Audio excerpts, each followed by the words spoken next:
किसी गांव में टीना की लड़की रहती थी। टीना देखने में बहुत काली और बदसूरत थी, जिस वजह से लोग उसका मजाक उड़ाते थे। टीना की एक बहन थी जिसका नाम रिया था। रिया देखने में बहुत सुंदर थी, उसे अपनी सुंदरता पर बहुत घमंड था।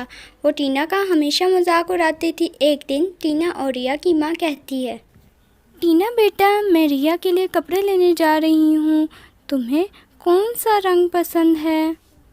माँ, ये भी कोई पूछने की बात है, काली बुंदरिया तो काले कपड़े पहनेगी। माँ, ये हर वक्त मेरे साथ ऐसा ही करती है। रिया, जल्दी से टीना से सॉरी मांगो। माँ, मैंने कौन सी गलत बात की है? जो सच है मैंने वही तो बोला है। मैं टीना की बच्ची से माफ़ी नहीं मांगूंगी। रिया सारी लड़कियों के साथ मिलकर टीना का मजाक उड़ाती थी। टीना को रिया की बात का बहुत बुरा लगता है। टीना बाहर चली जाती है।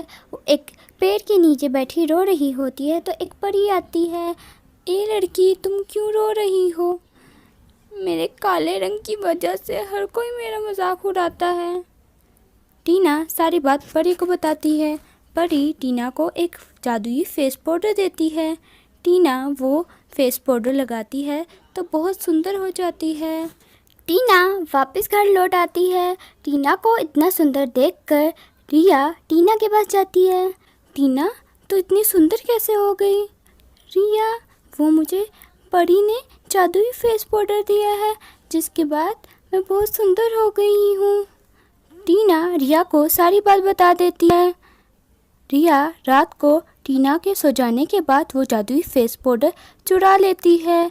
रिया जैसे ही वो जादुई फेस पाउडर चेहरे पर लगाती है, वो हमेशा काली और बदसूरत हो जाती है। रिया को अपनी गलती का एहसास होता है। वो टीना से माफ़ी मांगती है। मेरी प्यारी बहन, मुझे माफ़ कर दो। टीना को रिया माफ़ कर देती है। इसके बाद टीना और रिया खुशी खुशी रहने लगते हैं।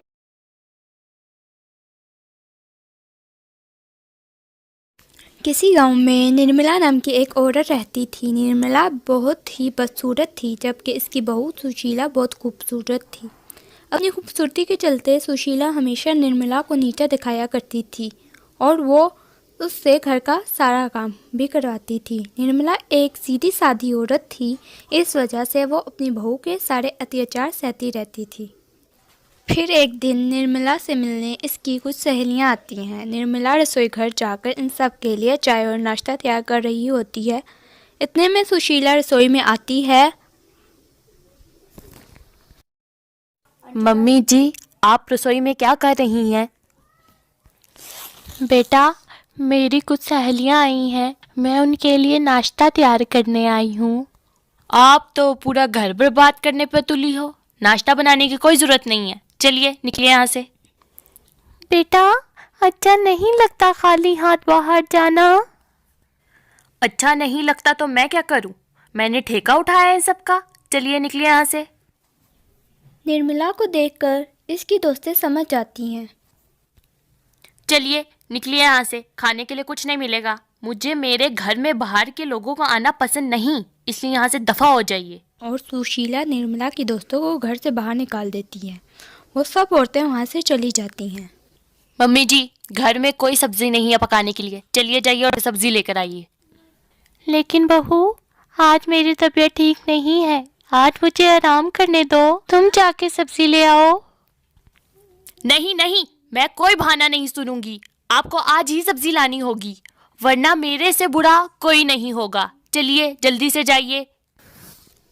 निर्मला सब्जी लेने जा रही होती है तो उसको चक्कर आ जाते हैं। वो आराम करने के लिए एक पत्थर पर बैठ जाती है। वहीं से एक परी गुजर रही होती है तो परी कहती है, इसकी हालत तो बहुत खराब लगती है, लेकिन ये इस जंगल में क्या करने आई है? सुशीला सारी बात परी को बताती है। अच्छा, तेरी चंडाल बहू तुझे तंग करती है, इसकी तो अकल ठिकाने लगानी ही पड़ेगी, वरना जिंदगी भर तुझे तंग करती रहेगी।